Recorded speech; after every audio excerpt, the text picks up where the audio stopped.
Hello and welcome back to the Rory Talks Football channel, your daily Arsenal news updates, debates and my opinions, where today Arsenal have just beaten Sevilla 2-1.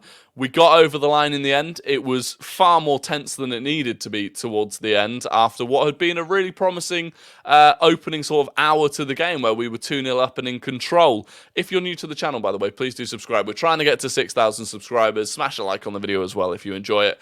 But look, it was really frustrating that we couldn't just see out the game in a comfortable way. I thought we'd done really well in a tricky atmosphere. Let's be real. Sevilla is, they're not having the best season in the league. They didn't have the best season last year in the league. But in Europe, in big games, at home, they are tough. They're tough opposition. They drew against Real Madrid at the weekend. They only lost to Barcelona 1-0. They get up for big games, and even more so in Europe. And so a 2-1 win, ultimately, is very, very good. It was just so annoying that we'd done all of the work to put ourselves 2-0 up, and then you give such an easy goal away from a corner, free header, 6 yards out. I've seen some people digging out David Raya for it. I feel like there's a growing agenda against David Raya, and I get it to an extent. People feel, in fact, I feel like Aaron Ramsdale deserves his place back based on the way that Raya has been playing. But people are over-exaggerating mistakes that Raya makes, and in the case of the goal, blaming him where that is just not fair. I don't think he could have done anything for the goal. So, that's a different thing to talk about altogether. But really, we've got to ask why there's a free header inside the 6-yard box. Why is Gabriel Jesus the one that's defending in that position? I don't think that makes sense. And ultimately, it just put us in such an unnecessary position for the final half an hour. Now, credit to the team who dug in and survived and weathered the storm, and we came out with the 3 points. But it is something that we have to look at. And actually, it was very reminiscent of the Chelsea game, only the other way around. Sevilla weren't offering anything in that game. We were 2-0 up, and by giving them that goal, we gave them that boost, we gave them that lift, and suddenly we were under pressure. It was exactly in the same way that Chelsea they didn't gift us the Declan Rice goal, but they made a mistake that we capitalised on for the Declan Rice goal, and it changes the game. In terms of that first hour, though, I thought the first half was relatively slow. Martinelli had a one-on-one, really good opportunity, created by Gabriel Jesus, who I thought was excellent all game, and that injury could really be a problem. We'll touch on that in a minute, but that one-on-one that Martinelli had, probably should have scored it. I thought it was a good save. He's tried to put it through the keeper's legs. Maybe should have tried to dink it, but the keeper did well. The keeper stood up tall until the last second. And then, obviously, the goal right before half-time was crucial. Absolutely crucial. And what a goal it was. Gabriel Jesus wins the ball. We defended a corner. Gabriel Jesus wins the ball, shields it from the defender. Wonderful Cruyff turn to get past that defender, feeds it into Martinelli. And Martinelli has a lot to do. It looks easy in a way because he's got so much time. And he's so far away from the defenders behind him. He's one-on-one. But it's a difficult chance because you almost have too much time to think about it. It's that sort of one where a great example is like Darwin Núñez. He's a player that I feel like if he's got time, it goes wrong because he overthinks. But Martinelli did really well and took it past the keeper, finished it, get into half-time, 1-0 up. And that's a great result based on that first half performance where, we could have easily gone in at 0-0. So we come out for the second half, fantastic. And then, Gabriel Jesus just scores an absolute wonder goal from that left-hand side, cuts in, whips it into the top corner. And I tweeted about a minute before he scored that goal, I tweeted, Gabriel Jesus looks really sharp tonight. We just need him to get some more game time. He scores the goal. I'm thinking, I'm a genius. Brilliant. And then gets that injury, which looks like it's a small hamstring injury. The way he was walking off, it's not a severe hamstring injury, but it is a hamstring injury. And look, that's Martinelli, Trossard, Saka, and now Gabriel Jesus that have all had hamstring injuries in the first, 9 weeks of the season.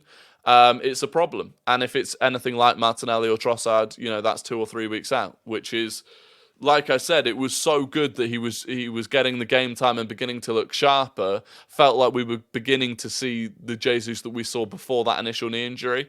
And so it's such an annoying thing to have happened. It would be nice to get a full starting 11 fit and able to play a few games. That would be nice.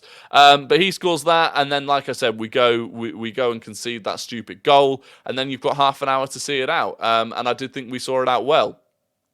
I thought Tomiyasu was excellent. I thought Declan Rice was absolutely superb. I thought the centre-backs did very well. I thought Ben White did very well. Jorginho looked a little bit shaky a couple of times, but they dug in. They dug in. They got the job done.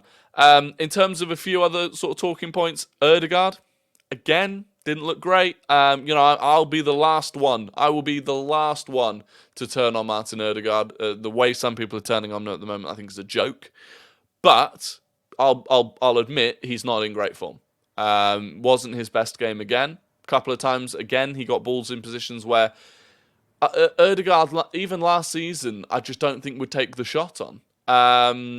There was one on his right foot, 3 people in front of him, and he took a shot, and you think that's not normal Martin Ødegaard, which is a shame. And he ended up getting substituted quite early on, and it's interesting that Arteta, in a position where we were under pressure, it was 2-1, Arteta felt like Havertz needed to come on for Martin Ødegaard. I think that's not something that we would have expected to have seen this season, and certainly not something we saw last season. So, worrying for Martin Ødegaard, but otherwise, I thought everyone else had pretty solid games. Raya will be a talking point. I get it. People think Ramsdale should be starting. And when he nearly punched it into his own net, it's concerning. He looks anxious. He looks nervous. Across the rest of the game, he didn't have a whole lot to do, and the things that he did do, his distribution was good.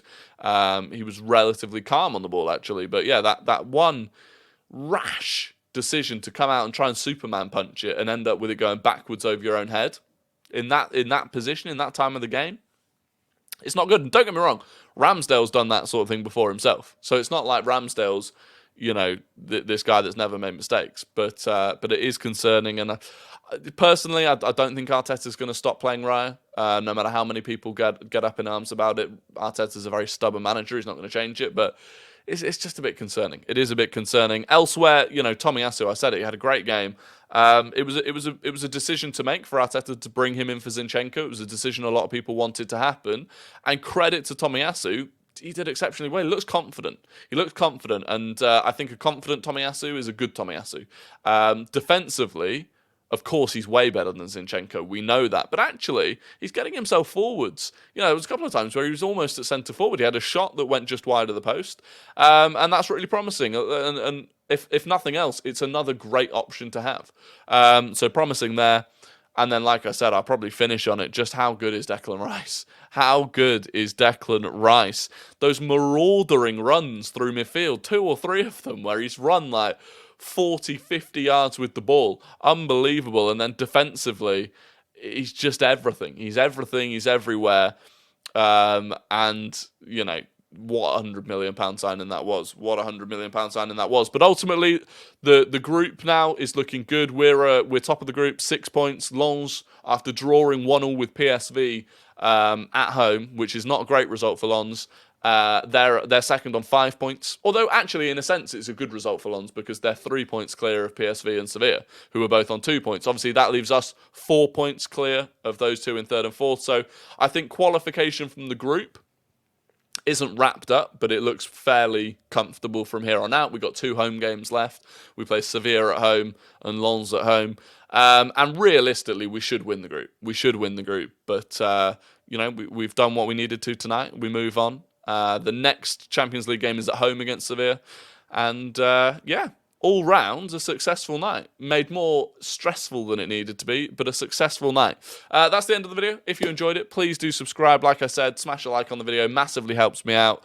And I'll have more content out tomorrow, the next day, and ahead of the build-up to Sheffield United on Saturday. Have a good evening, and goodbye.